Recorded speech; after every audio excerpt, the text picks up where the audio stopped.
नमस्कार and welcome you all to study IQ. मैं हूं Prashant Dhawan. Now recently Israel ने एक बड़ा अटैक किया है यमन पर। नाउ यहाँ पे आप लोग देख पाओगे, ये है हमारा प्यारा भारत। और इंडिया से अगर हम वेस्ट को जाएं तो यहाँ पे आपको दिख जाएगा ये देश यमन। यमन में है हूती रिबेल्स, जिन्हें दुनिया के कई देश आतंकवादी संगठन मानते हैं।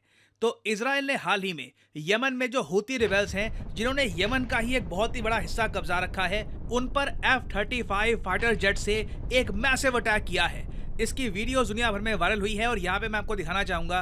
इधर आप देख पाओगे, ये है अटैक के बाद का दृश्य। ये यमन का होदीदा पोर्ट है, एक बंदरगाह है। यहाँ पे इजराइल ने इतनी बॉम्बिंग करी कि ये दृश्य सामने आया। Complete and utter destruction. और यहाँ पे अगर आपका क्वेश्चन ये है कि इजराइल ने ऐसा किया क्यों, यमन को इजराइल अटैक क्यों करेगा, और बाय द वे ये इतिहास में पहली बार है जब इजराइल ने अपनी धरती से इतना दूर एक कंट्री को बॉम्ब किया है। रीजन देखिए समझाने के लिए इजराइल की सरकार ने रिलीज करी है ये वीडियो।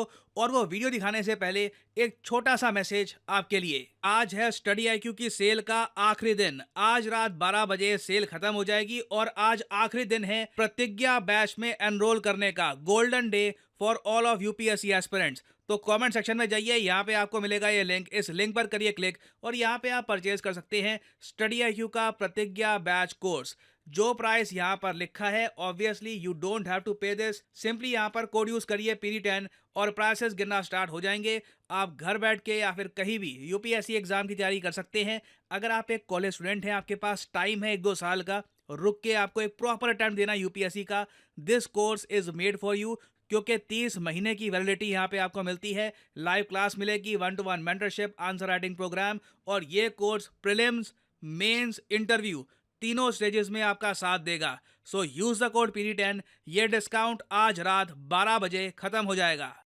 नाउ जियोपॉलिटिकल टर्म्स में अगर हम देखें तो इजराइल का जो अटैक है यमन पर, इसकी इंपॉर्टेंस इतनी ज़्यादा है कि इस पर अब एक प्रॉपर विकीपीडिया पेज बन चुका है। 2024 Israeli strikes on Yemen.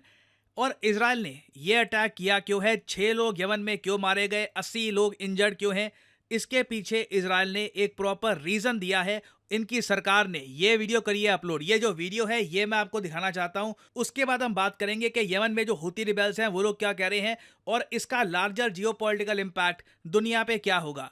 The Houthi terrorists, one of Iran's proxies, have launched over 220 projectiles against Israel from Yemen. They have targeted international trade routes and foreign vessels, attempting to destabilize international economy. The Houthis' main goal is to govern all of Yemen with a radical Islamist ideology, and as their charter says, bring death to Israel, the United States, and many other foreign countries. ना यहाँ तक बिल्कुल Israel ठीक कह रहा है। Houthi जो rebels हैं ये पूरे यमन पर कब्जा करना चाहते हैं। हूती रिबेल्स अभी पूरा यमन कंट्रोल करना नहीं चाहते और हूती रिबेल्स ओपनली कह चुके हैं कि ये इजराइल पे अटैक करेंगे। यूएस अगर इजराइल का सपोर्ट करेगा तो यूएस पे भी अटैक करेंगे। और कई फॉरेन शिप्स को ये हूती रिबेल्स अटैक कर चुके हैं। कई शिप्स जो इंडिया की तरफ भी जा रही थी, आपको याद होगा रिसेंटली न्यूज आई थी कि उन पे भी अटैक किया था हूती रिबेल्स ने। With this goal in mind, they have attempted hijacking international vessels with false ties to Israel, as well as killing foreign civilians and holding many captive. These Houthis' attacks are acts of aggression, threatening both the Middle East and the wider world. This week, after the Houthis launched an Iranian explosive UAV at Tel Aviv. Now अब ये बात कर रही है recent जो attack है ना, ये इजराइल ने क्यों किया। अभी तक तो ये बता रही थी कि हूतीज की प्रॉब्लम क्या है, किस तरीके से लार्जर इकोनॉमी को भी हूती रिबेल्स नुकसान पहुंचा रहे हैं। उसके बाद इजराइल की तरफ से ये लोग ये कह रहे हैं कि रिसेंटली जो एक ईरान मेड ड्रोन है, जो एक यूएवी है, ये हूती रिबेल्स ने लॉन्च किया था इजराइल की तरफ। इजराइल के मिसाइल डिफेंस सिस्टम्स इस ड्रोन को नहीं रोक पाए और इजराइल के कैपिटल तेल अवीव में एक व्यक्ति की मौत भी हुई इस अटैक की वजह से। नाउ इस एक व्यक्ति की मौत का बदला इजराइल ने लिया है इस तरीके से। We operated in self-defense and struck their bases of operation and infrastructure at the El Hudaydah port in Yemen. The IDF will not tolerate any sort of threats, terrorism, or attacks toward our civilians. And as we proved this Saturday, we will act wherever necessary to protect our people. Wherever it is necessary to protect our people। तो Israel ने दुनिया को ही एक message दे दिया है कि कल को इजरायली सिविलियंस पे कोई भी देश अटैक करता है, चाहे कहीं भी हो, चाहे आप मान के चलीजिए वो पाकिस्तान, अफगानिस्तान, कोई भी कंट्री हो, इजराइल वहां पर जाके अटैक करेगा। कोई यहाँ पर डिस्टेंस का इशू नहीं है। और इसलिए इजराइल ने इस पूरे ऑपरेशन का एक नाम भी रखा है, नाम है आउटस्ट्रेच्ड आर्म्स, जो हमारी बाजुएं हैं और ज़रा खिंच चुकी हैं। और इसलिए इजराइल ने अपनी धरती से 1800 किलोमीटर दूर जाकर अटैक किया है। नाउ ये अटैक ये लोग कैसे कर पाए हैं? देखिए, यूनाइटेड स्टेट्स ऑफ अमेरिका ये तंग आ चुका है हूती रिबेल्स से।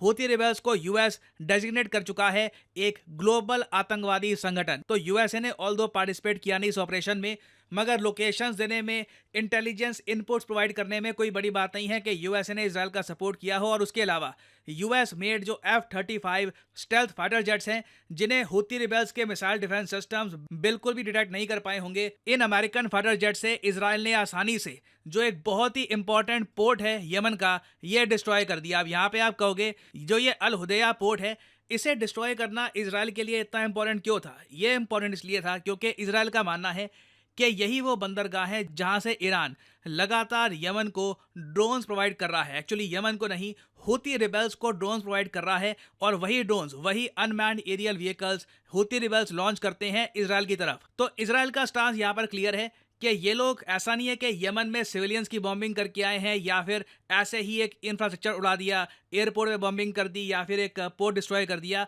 इजराइल का कहना यह है कि ये पोर्ट डिस्ट्रॉय करना बहुत इंपॉर्टेंट था। अब हूती रिबेल्स को इजराइल की सप्लाईज आसानी से नहीं मिला करेगी। और इजराइल ने इस अटैक से ना बाकी बहुत सारी और कंट्रीज को, ईरान को, पाकिस्तान को, जी हाँ पाकिस्तान को भी, देखिए पाकिस्तान एक हब है टेररिज्म का। कल को मान लीजिए कोई संघी पाकिस्तानी संगठन, उसके कुछ आतंकवादी अटैक कर देते हैं इजराइल को, मैं सरप्राइज नहीं होऊंगा। जिस तरीके से भारत ने बालाकोट पे बॉम्बिंग करी थी, इजराइल भी उस टाइप की बॉम्बिंग अटेम्प्ट करे ऑन पाकिस्तान। बिल्कुल ये हो सकता है इन द फ्यूचर, क्योंकि ऑपरेशन आउटस्ट्रेच्ड आर्म से इजराइल ने पूरी दुनिया को मैसेज सेंड कर दिया है, आतंकवाद कहीं भी हो, इजराइल विल स्ट्राइक इट। और फाइनली यहाँ पे आप लोगों से मैं एक क्वेश्चन पूछूंगा। क्वेश्चन ये है कि इकोनॉमिक सर्वे 2024 का ये आ चुका है। आपको बताना है कि चीफ इकोनॉमिक एडवाइजर ने इकोनॉमिक सर्वे में क्या कहा है कि इस पर्टिकुलर कंट्री से हमें और ज़्यादा इन्वेस्टमेंट्स चाहिए। We need more FDI from this particular country. बताइए किस कंट्री की यहाँ पे बात की जा रही है? USA, जापान, चाइना या फिर UAE? कमेंट सेक्शन में करिए उत्तर। जो लोग सही आंसर देंगे उनकी कमेंट को मैं हार्ट दे दूंगा, ताकि बाकी लोग समझ पाएं कि सही आंसर क्या है। और इसी नोट के साथ यह वीडियो का अंत। Thank you for listening and as I always say, may the gods watch over you.